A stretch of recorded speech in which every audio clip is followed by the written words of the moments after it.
Mark，都收晒工啦，你仲坐咗喺度未返屋企嘅？我想靜靜地喺度諗下嘢，因為覺得生活冇咩方向，每日都係忙忙碌碌，由朝做到晚，都唔知道自己喺度追求緊啲乜嘢嘢。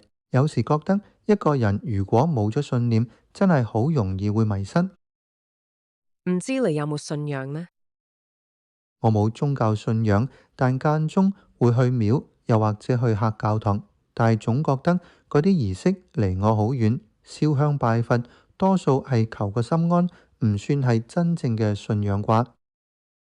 其實信仰唔一定係宗教，我以前都以為信仰就係信神、信教，後來先至明，信仰就好似係一種內心嘅堅持，係喺你最黑暗嘅時候，依然願意相信光明會再嚟咁。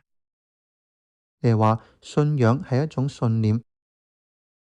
係啊，例如我相信努力會有回報，相信善良總有回報，相信人與人之間嘅真誠唔會辜負。呢啲睇落好簡單嘅信念，其實都係信仰嘅一部分。